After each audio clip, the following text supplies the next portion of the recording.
Well, it's Tuesday, and you all know what that means. That means once again, we have NXT. As you know, we begin with the qualifying matches for the Women's North American Championship. This is a huge monumental thing, so we're going to see who advances. So we have two matches involving that. We even have, of course, the NXT and Heritage Cup and plenty other things as well happening on NXT. But first things first, we're going to be reviewing New Japan Strong with Resurgence in Ontario, Canada, that took place on May 11th. This one features tons of title matches and special matches. I think many of you are going to find it so very interesting.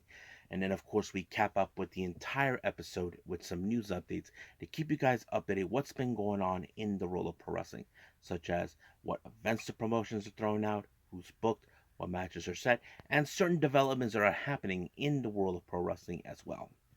So, let's get ready for another episode of the Leaded Wrestle Zone.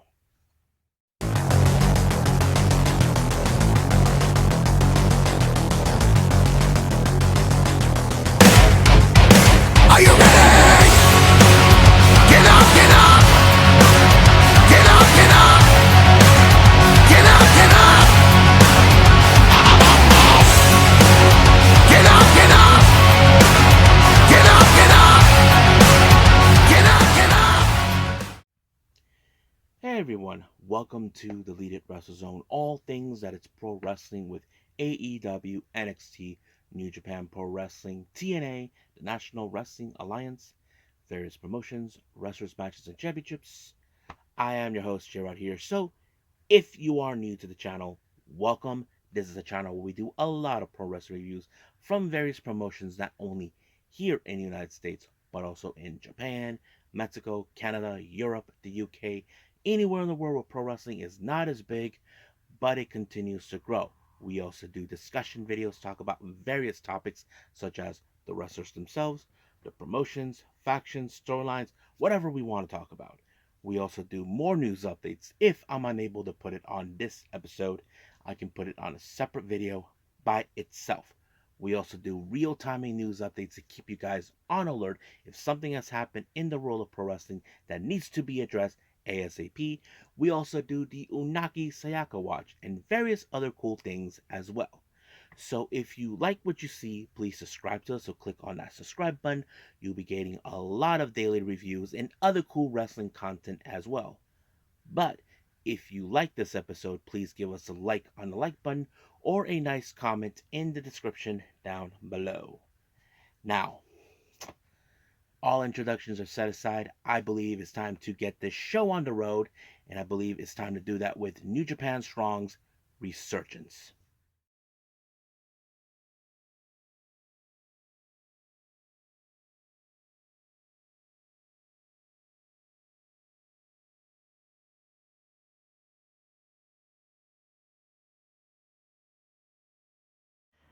Okay, let's begin with one match involving the buy-in. Now, I did not see the previous one that had Matt Vandegrift and this other dude, but there's one I kind of saw it. It features Leo Rush versus Mustafa Ali. Now, you probably would think, as always, with Mustafa Ali, he would try to pick up a win, and he did. He actually applied a backslide onto Leo Rush, and apparently he used the corner side for leverage. And of course, Leo Rush protested, knowing that they were too close. Then Ali tried to shake hands in an honorable way, but Leo Rush wasn't having it. And of course, Ali, who acts like he thinks he's more honorable, took that the wrong way. He began to attack Leo Rush until he started spitting out black ink out of his mouth. Not spitting it, like drooling it out, freaking him out like he thinks we're in some sort of a horror film. Of course, Mustafa Ali was pissed that, that Rush disrespected him, and also feel disrespected that New Japan didn't even invited him for the Best of the Super Juniors as we speak. But it's a good thing he wasn't there, because people would not have liked him. So we'll see about that. Now, let's begin with the main card of the entire New Japan Strong Resurgence. We have trios actions. We have the DKC, Rocky Romero, and Tomohiro Ishii taking on those scumbags, the House of Torture. Yeah. But they had a little twist here. The scapegoat is back. Probably New Japan thought, good riddance, hose bag, but it didn't. Apparently, he is still associated with these idiots. Ren Narita, of course, who's not happy. Of course, he probably not doesn't have a smile on his face after losing to Moxley. I mean, Ren Narita should know Mox is more tougher, but don't forget, there are people that still hate the House of Torture, and Despy was one of them. But however, he did team up with Evil as well. But of course, like any other match involving the House of Torture, we do know that they like to use tactics. And they did that once again. And of course, Evil was able to apply the Everything Evil onto Rocky and allowing them to pick up the win. Now, our next match, we have the West Coast Wrecking Crew, Jarrell Nelson and Royce Isaacs, taking on Tom Lawler and Fred Rosser. Now, keep in mind, Team Filthy is completely over because of this whole situation. Now, of course, you would think that Fred Rosser said he will always have Tom Lawler's back, despite how things have turned out. And I think Lawler Free will appreciate about that. But of course, the Wrecking Crew, as you know, they're frustrated over Tom Lawler because they took their frustrations out, knowing they are unable to pick up the win for the New Japan Strong Openweight Tag Titles. But as always, they were able to pick up a win on Lawler with the elbow, and then just like that, it was completely over.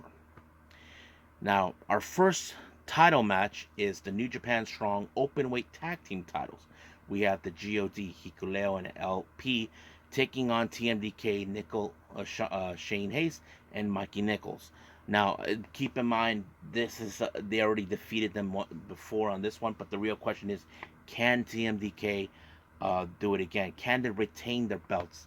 However, I think GOD were able to learn from what mistakes were done in the previous encounter, and they were able to apply the Super Thunder Kiss 97 onto Hayes and become once again two-time New Japan Strong Openweight Tag Team Champions.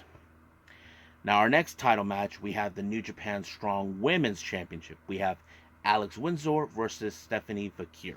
Now, of course, Alex Windsor in the last New Japan Strong event, she declared herself as the next challenger. Now, people probably would have assumed Alex Windsor would have picked up the win. I mean, she seemed like she had everything under the control, but no. Somehow, of course, Stephanie Vakir was able to overturn it.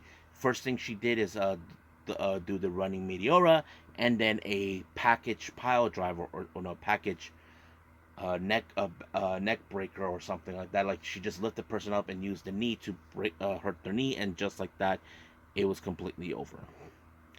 Now, our next match, we have Bullet Club featuring Kenta and David Finlay to take on LIJ's Yota Tsuji and Tetsuya Naito. Now, keep in mind, Finlay has issues towards both these men. Finlay has a problem, the fact that Naito, his time should have been over, that he wants to kill him, to get rid of him, to prove a point. And of course, he blames Yota Tsuji for being such an idiot, for wasting the opportunity not to beat Naito for the title. But of course, that's how it is. But Yota Tsuji's not going to give a damn what David Finlay opinionates. I mean, Yota Tsuji has his own opinions. I mean, we've seen that already. But you would think there will be some... well, we know that Kenta likes to cheat sometimes, but it did not work because apparently it was Naito who applied Destino and take him out once and for all, and giving LIJ the strong win. Now, our next match, we can say this is a bit of a rematch for what happened at Wrestle Kingdom. Zack Sabre Jr. taking on the president of New Japan, Hiroshi Tanahashi. Now, if you guys remember, it was Tanahashi who defeated Zack Sabre Jr. for the New Japan World Television title. But, however, since that title is no longer in play, you can say that maybe this was a match where, of course, Zack Sabre Jr. wants to right a wrong from, of course, Wrestle Kingdom. You will ask yourself, can Tanahashi defeat him once again? Well, like they always say, lightning strike doesn't strike twice, and this time it did not. It was Zack Sabre Jr. who came up with the edge when he applied the Zack driver on Tanahashi and picked up the win. But as soon as the match was up, he gave Tanahashi a pack of ice and put it around the back of his neck and just walked away. I don't know what is that. I never seen Zack Sabre Jr. like that. I mean, he treats everybody not in a disrespectful way, like he just treats them they're nothing but dickheads. But I don't know what's going on in that part, but it's rather interesting. Now, our next match, we have the New Japan World Television Championship match. We have the challenger, the Murder Hawk Monster, Lance Archer, taking on Jeff Cobb. So we have two behemoths that would definitely clash. And I think the obvious question is, can this match last 15 minutes, or can Jeff Cobb beat the clock? I mean, that is a very essential thing to observe. But of course, you would think. Now, we know that Jeff Cobb is a weightlifter, I think. That's the thing. I don't know if that's the correct term. If someone tells me what the real answer to that, then let me know. But you would think that somehow he was able to finish off the job. I think the mistake will happen in this match is Larcher kind of lost focus trying to be a bit cocky of what he can do. He ended up on the wrong side of the Tour of the Islands, and Jeff Cobb immediately retained the belt, just like that. But however, as soon as this match was over, apparently Veda Scott, I mean, you gotta love her. I mean, I love her work as a commentator. She had the fortune to say, who will be the next challenger against Jeff Cobb? Well, I have to say, she should have known that that was going to happen. The person who answered that call was Ishii. I don't think she expected it. I don't think nobody did. But it happened. Tomo Ishii declaring himself as the next challenger. Don't know when it's going to happen, but if I was a betting man, I would say it probably could happen at Dominion. So we'll just cross our fingers if that's the case. Now, we received a very interesting package. As you know, Hinare has been out of action for a long time. For a while, since they, of course, the Bullet Club and the United Empire were at war against each other in that steel cage. And now he's coming back. This time he is taking no prisoners. So we'll see where that leads us from here on out. Now, our next match, we have the Never Openweight title. We have Yuya Uemura, who is our current KOPW champion, taking on Shingo who is our current Never Openweight champion. Now, I have to say Shingo said this, that he admires Yuya Uemura, who is willing to step up, but he doesn't feel that he is ready for Shingo. It's because we know Shingo, he is a tough SOB. He is not, he doesn't back down. He doesn't know the definition of surrender. He's willing to give it all she's got, Captain, in order to pick up a win. But you would think Yuya Uemura, who is young, people are looking at him like saying he could be the future of New Japan Pro Wrestling, just like Tsuji, Umino, and that idiot Narita. But yeah, Yuya Uemura did a fantastic job. I have to say he really stepped up his game. But unfortunately, that did not do any well. Apparently, he got pinfall just like that. Apparently, it looked more like Shingo was about to apply what it looked more like a pumping bomber, but instead he just grabbed Uemura and just like that, put him in a pinfall and just retained the belt. I mean, it's not the end of the world for Uemura, but however, we do know he has the KOPW title to defend against that idiot Great-O-Khan. But yes, we'll see when that happens. Now, our next match, this is the New Japan Strong Openweight Championship in a no ropes match. Now, the only way to win is by a 10 count knockout. We have that loudmouth, good for nothing Gabe Kidd versus Eddie Kingston. Gabe Kidd has been going out of his way saying that he is the true future, the future ace of New Japan, and he thinks Eddie Kingston is a fraud, a phony. We know Eddie Kingston is not. He has poured his blood and sweat and tears to make it this far. I mean, who could forget winning this belt at in his tour in Japan? I mean, him winning the ROH World Title, and not to mention becoming the first Continental Crown Champion. I think that is one of the things that I think Gabe Kidd is overlooked. But he feels that, that doesn't mean nothing. He thinks that he is the real deal. And, this match was so brutal. You wouldn't imagine how brutality this match was in. Eddie Kingston was in a fight of his life, but unfortunately, it did not do any well. He might have injured himself from what I saw. It looked more like he injured his leg. But however, it was Gabe Kidd who walked away as the new New Japan Strong Openweight champion. However, this allowed for Finlay to once again prove that the Bullet Club War Dogs are now in full control of New Japan. However, they still don't have a lot of the titles. They got the IWGP Junior Heavyweight Tag Team titles, but we'll see what happens. But unfortunately, the Elite showed up. First, Jack Perry showed up, and then the Bucks, and they take out, of course, Eddie Kingston and all this and that. I think they're trying to prove a point, saying that Eddie Kingston made the wrong choice in disrespecting the Elite, most specifically the Bucks, and of course, siding with FTR and Bryan Danielson. But the real question is still asked: will he be 100% okay before Double or Nothing? That is something we don't know, but we will see when that happens. Now, our main event, this is the case of Master versus Student, the IWGP World Heavyweight title. Shota Umino faces Jon Moxley. I mean, their history has been 5 years in the making. Now, I will never forget when Jon Moxley took Shota Umino under his wing, calling him Shooter, making him his protege. Umino learned a lot from Moxley over the 5 years, and of course, like we always see, you're not going to remain a student forever. And of course, Shota Umino has shown. Even Moxley believes that Umino does have what it takes, but he doesn't feel that his time is now. So, but he's willing to see what he has learned in that time. But oh man, this match was incredible. You would think Shota Umino had moments.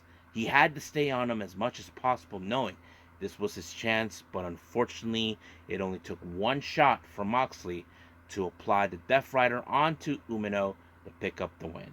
Now, as soon as he tried to help Umino to show him some respect, they were viciously attacked by that scumbag Evil. Now, I knew Evil, after Narita had failed to capture the IWGP World Heavyweight title, that he would be next in line. And he took his time and waited for the right moment. And as always, with his delusional of fantasies, he declared himself as the real world champion. BS. He's nothing but a big ass crybaby with diapers underneath his pants. And not to mention he saying that he is the president of New Japan. No, it's Tanahashi. Like as I said, Evil is a big crybaby. I just hope that not Moxley gives him a fight of his life. But he did state it in a post-match comments. He has friends in Japan. I'm sure he's going to call in a lot of favors a deal, because we know Evil is going to have every one of those idiots in House of Torture to back him up. But however, the match is going to take place at Dominion. Now, I did have some friends who kind of questioned me about this match, and it said, do you think this match will be in Forbidden Door? I said, I don't know. But I'm going to presume that maybe they have plans for Moxley at Forbidden Door. But we'll see what happens until then. I'm looking forward to it. But as of right now, I think we are done with New Japan Strong Resurgence. Let's move on with NXT.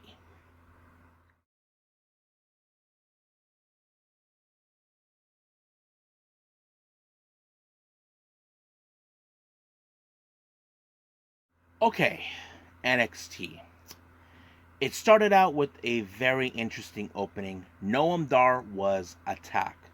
Now, of course, with any kind of situation and storyline like this, primary suspect or suspects number one in this scenario was pointed at Trick Williams, and then of course the youngster Javon Evans. Now, of course, the Jakara and what's his name, Oro, were gonna believe it was Trick, but Lash Legend said it wasn't him, and of course they asked her, "How would you know?" And she just stood quiet. Now, I'm going to say her staying quiet, that means she was with him. I mean, if you watch a lot of soap operas or something, or drama TV, you would know what that means. But anyway, later on we did notice what was going on. Javon Evans was later interviewed saying, did he had anything to do what happened to Noam Dar? He said he had nothing to do with it. He made it clear, and he also said he doesn't believe that Trick Williams was capable of doing that. So, of course, at like any other type of storyline involving this, they were declared suspects number one. But the real question is, if it wasn't them, then who did? So we'll see about that. Now, Kiana James made her return to NXT to say hi to her friend and possibly protege Izzy Dame. Apparently, as you know, Kiana James have now is in Raw, saying that she's gonna rule Raw, while Izzy makes her statement she will rule NXT. But however, to do that, she has to beat Soruka in the qualifying match of the Women's North American title. So that's the one thing that she has to focus on. Soruka, I have to say, she is one of those wrestlers that many of us can get behind. I mean, she's impressive. I mean, who could forget how she shocked us with the Soul Snatcher the first time? You would think that would have been the one simple move to do. Well, she did. She actually applied it when she grabbed Izzy Dame using her feet on her head and then somehow maneuver into the Soul Snatcher. I'm like, what the hell? She continues to impress us. I mean, with her capabilities, I'm like, wow. So she is in it. So she moves on. Now, as you know, Ava Reigns, who is the general manager, has the toughest job ever. Apparently, she was not happy what happened last week when it came to the D'Angelo family assaulting and kidnapping Damon Kemp and Miles Moore. So basically, she was not happy with it, but apparently they could not take away the fact that it's already advertised that Tony D'Angelo is involved in the NXT Heritage Cup. So, however, she knows she cannot do nothing about that. But she did state it that she'll fine him for $20,000. But Tony D'Angelo knew that basically they have no other choice, just pay up. And that's exactly what happened. Now, as always, Edris Enough is still superstitious. Still nervous, saying he had the rabbit's foot. He's not 100% confident of that, but of course, we'll see about that because they were facing against OTM. Him and Malik Blade were facing OTM, Bronco Lima, and Lucian Price. Basically, of course, you would say there's been bad luck coming from them. But however, we do know that during the qualifying matches of the NXT Women's North American title tournament, Brindley and Jada Parker will be involved, and they ended up being brawling each other. But however, it was Inoue who, of course, with all the bad luck, he ended up being the one taking the fall. So, man, that it's 7 years of bad luck breaking that mirror. But yeah. Now, as you know, Lola continues to make names, and Shayna is by her side. Lola, they made it clear that she is going to break all the records, but later we did see they were attacked by Natalia and Carmen Petrovic, so we're going to see that. Now, keeping an update with Noam Dar, it was foretold that he will be unable to compete in his match against Javon Evans, and once again, they continue to run their mouths saying that it was Trick Williams. But as always, Lash said that Trick had nothing to do with it. And the obvious question is, how would she know? So, if you, like I said, if you guys ever watch a lot of drama or soap operas, you know there's that scene, that person who stays quiet when something has happened. Well, I mean, if she had nothing to do with it, it would make sense. But however, Lash Legend had no time to deal with that. But of course, Ora Menza said that he will face against Javon Evans. But right now, Lash Legend has to deal with Ivy Niles in the qualifying match of the NXT Women's North American title tournament. And of course, you would think Ivy Niles, many people probably would have presumed, who's currently on Raw, would have been the likely winner. But unfortunately, Jakara Jackson got involved by holding the foot of Ivy Now, but later a big pump kick by Lash Legend that allowed her to pick up the win and advance. Now, this is only two matches for these qualifying matches took place. We'll see what happens, I think possibly next week. Now, Rich Holland, as you know, who is turning over a leaf, had a little nice conversation with the current NXT Tag Team Champions. But as soon as they were interrupted by none other than the Good Brothers, Carl Anderson and Luke Gallows, and basically Rich Holland ended up in a tag match. So basically, he has to find a partner, but who knows how that's going to happen.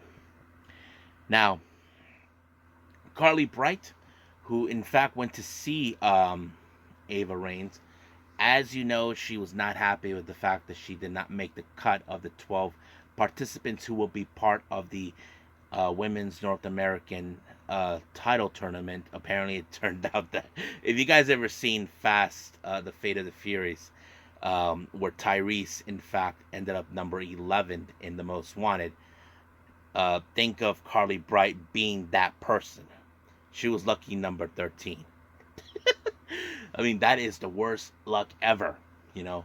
But she knows that she could do better, but apparently it wasn't enough. But however, Ava Reigns decided if she wants to prove herself, she has to beat Lola Vice. So that's exactly what happened. But I don't know if you guys noticed, someone was in the door watching this. I'm going to say it's either Tatum Paxley. That's one of my two options right there. Now, we do see the match between Javon Evans and Ora Mensah. Of course, Mensah, he is 100% convinced to himself, thinking Javon Evans had something to do with it. Now, of course, a chair was being played out in this one, but Trick Williams, thank God he showed up, told Lash Legend to put it down. And that's exactly what she did. Now, I wouldn't be surprised if Lash leaves Metaphor and sides with Trick, and things would be extremely hot here. You know what I mean? But yeah, so however, it was Javon Evans that picked up the win. And just like that, it was completely over. But I guess the obvious question we ask ourselves, who attacked Noam Dar? Now, ahead before the main event, Charlie Dempsey has been on the phone with both Kemp and Miles Bourne. They said they'll be there, but we just don't know exactly where they're at. As you know, the D'Angelo family are 100% confident that they will walk out with the victory by the dawn of NXT Tony D'Angelo. But we'll see what happens. Now, Wesley, as you know, made his return, does come out with the promo. As you know, he still has his sights set on the North American title. However, he was interrupted by Obafemi, then Ivan showed up, then Josh Briggs. However, it was later told that Obafemi has to find a number one contender. So he decided, how about you three face each other? So that kind of went down in that way. Now, Rich Holland, before his tag title match, he said he has no partner, but Chase Youth, more specifically Professor Chase, shows up and decided to help him out. But he decided to pull him with Rich Holland. So that match went pretty well, but apparently things didn't go exactly Rich Holland's way, because it was Anderson that picked up the win by pinning Holland. But apparently, of course, Holland, he knows that there was some things not being met, some miscommunication. He was willing to take responsibility for that. So basically, they're willing to accept it in. I mean, I wouldn't be surprised if he joins Chase U. That's one of the things we could see down the line. Now, our next match, we have Carly Bright taking on Lola Vice. Of course, we were going to see Lola Vice was going to pick up the win on this one, but she applied that back kick onto her and picked up the win. And as soon as the match was over, they were going to finish off Carly Bright, but thank God for Natalia and Carmen Petrovic. Apparently, they decided, let's finish this next week. So they're going to face, of course, Lola Vice and Shayna Baszler next week. And of course, Natalia likes exactly what Carmen Petrovic actually posted out. Now, our main event is the NXT Heritage Cup Championship. We have Tony D'Angelo versus Charlie Dempsey. Now, the first round, I was a bit surprised. It was D'Angelo who picked up the win when he applied the full Nelson. When he applied a full Nelson counter onto Charlie Dempsey and picked up the win just like that. Now, second round ended up with nobody picking up a win, but it was the third that was picked up by Dempsey. However, at some point, we did see, of course, Miles Bourne and Kemp try to ensure this match goes straight to Dempsey, but it didn't do any well for him. But it was, of course, Tony D'Angelo who picked up the win with Forget About It. And just like that, he is our brand new NXT Heritage Cup winner. However, as soon as the celebration started, something dramatic has happened in the back. We do see Wesley laying on the ground beaten up. Then we see Josh Briggs and Ivar. And then all of a sudden, they're back. The Gallows Boys are back. I'm not sure what the situation is, but it also raises another question. Was it them that attacked Noam Dar? We know in the past Noam Dar dealt with the Gallows Boys. I wouldn't be surprised if they attacked him to prevent him from ever winning the NXT Championship. We know Joe Coffey has never won the big one. That is the obvious thing. But we will see what happens next week. I'm sure Gallows is going to be a pain in the butt. But we'll see. So as the week rolls on, we'll see what happens. So as of right now, we end things with NXT and move on with our last and final thing, news updates.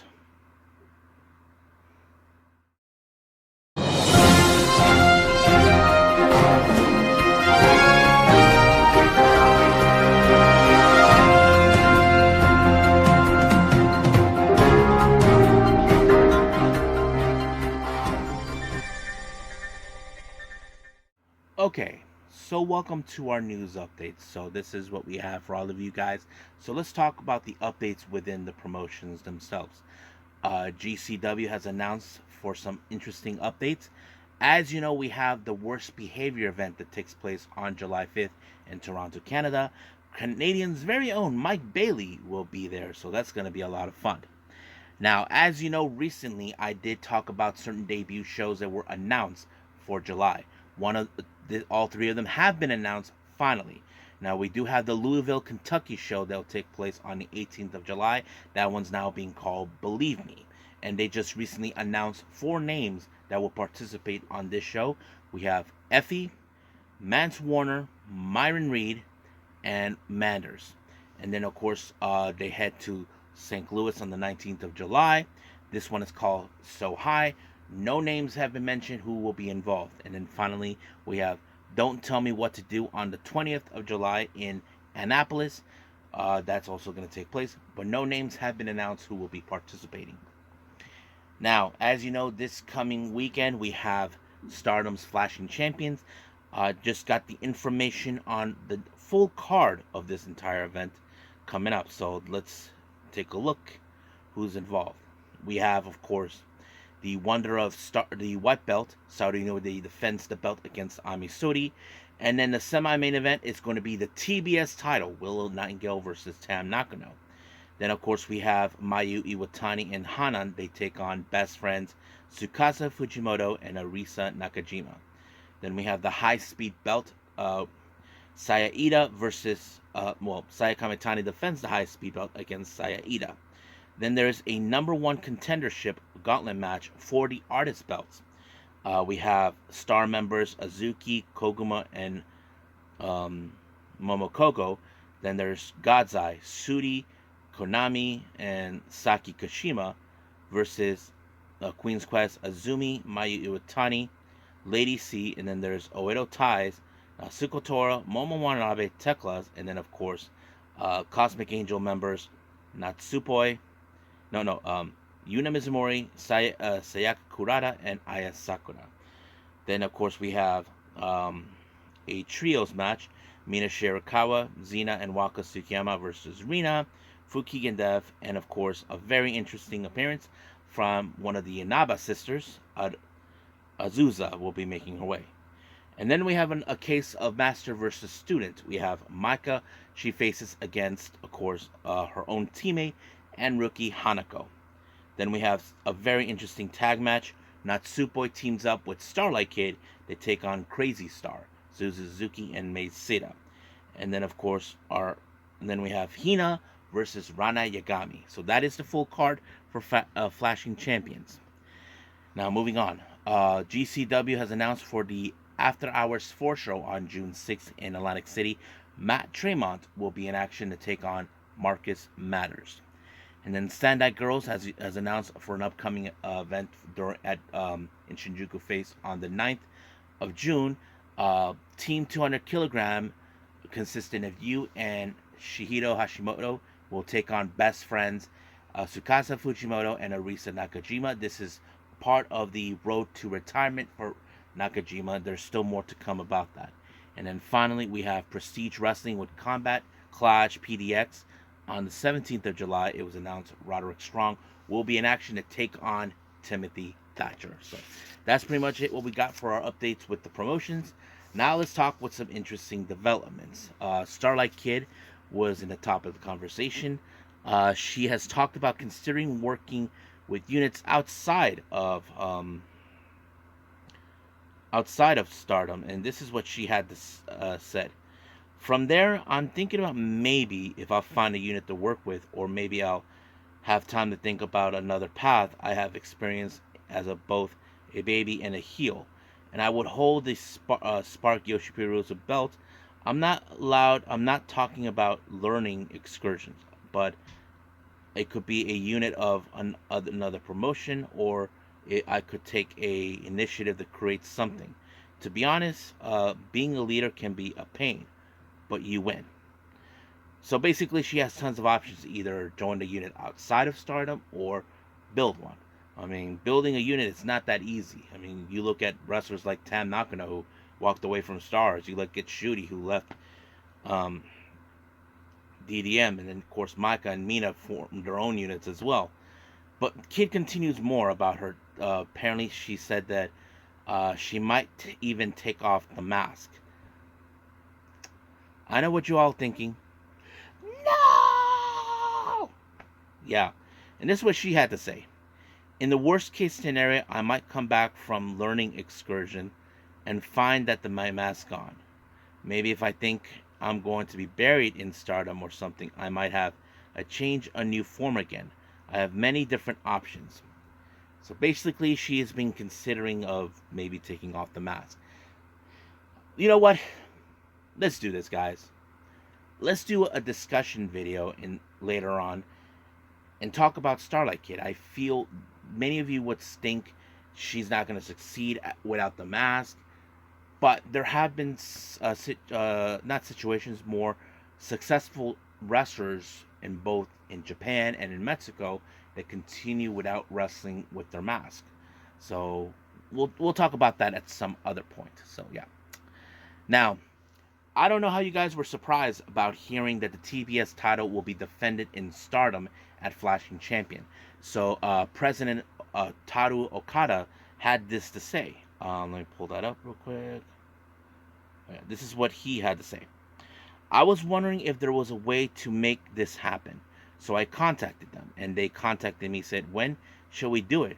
We talked about it whenever it would be okay to do it after in the pay-per-view, but they said, let's do it right away. So basically, it looks more like Okada wanted it to make this happen as soon as possible. I mean, of course, sometimes when it comes to working relationships, you couldn't make it happen. I know many of you talked about this. We talked about people thought it was Rossy Ogawa who did it, but turned out it was Harada who was the cause of it. But that was Harada's choice.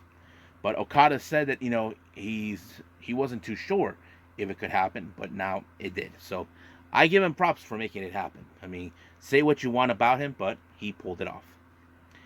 Now, this was recently mentioned. It seems that Billy Corgan, the president and owner of the National Wrestling Alliance, he said he will love to work with WWE to do a potential NXT crossover. Now, I know some of you will be like, what? Now, if you guys remember clearly, back in the Attitude Era, it's not the first time we saw NWA and WWE work together. They have done this before. I mean, the NWA titles were defended. Jeff Jarrett at the time was the World Heavyweight Champion. The Rock and Roll Express were the tag champions at the time. But it's kind of interesting now they're going back into that route. And I asked myself this obvious question. I wonder what Jim Cornette would think of this, because he himself was involved in that. So, but the reason is this is happening is apparently both NWA and NXT will be streaming in the CW. It would make sense. So we'll see what, of course, how WWE would respond to this. So we'll see. Now, finally, there is a brand new magazine thing in Japan called the Yoshi Pirusu Ring Plus. This is a brand new magazine that's been launched by Baseball Magazine, and their first issues will be out on May 29th. However, this one has a very special cover. Now, those who know me or not, because I talk about this unit a lot in Stardom, and they're my absolute favorite, it appears the Cosmic Angels are in the first cover in the first issue. Yeah, what an accomplishment. I mean, these ladies have been one of the most popular factions in Stardom, and not to mention all of Yoshi Wrestling. Many people were surprised about this. Even the Cosmic Angels were too. I mean, you see photos of Tam, Natsupoi, and of course Sayuri, and then there's the group photo of the current lineup of the Cosmic Angels. I was like pretty much surprised, but at the same time, I mean, I wish I can have a copy of this because I'm a fan of the Cosmic Angels. But yeah, but yeah, so we'll see. But anyway, I think that's pretty much it what we have for all of our news updates. So I think we've done our reviews and now the updates. So I think it's time to call it a day. Okay, so I hope you guys enjoy this episode. As I said a while ago, I am considering doing a discussion video about Starlight Kid. Now, I know some of you probably would think that Kid will not find success without her mask, but we're going to deep dive on everything about Starlight Kid, about as a wrestler herself, about her success, but also can she succeed without her mask. But we also will do a deep dive and analyze wrestlers who did find success without their mask, and the same thing of those who were unsuccessful. So basically, cover the pros and cons of that. So stay tuned for that. And very soon, I will also do a podcast episode real soon. So stand by on those two.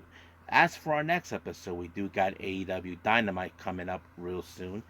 And I can't wait to review that. And I haven't decided yet what I'm going to be reviewing before that. We do know that All Japan has finished their annual tournament, their version of the G1 called the Champion Carnival. I think that's what's called. But they just announced the winner. I may do that. And haven't decided what else. But we'll go from there. But as of right now, this is the plan. And we'll just leave it as that. But at this moment, I will see you guys in the next DWZ time. Same DWZ channel. I must bid all of you adieu. So, goodbye. Mwah. And have a nice day. Bang.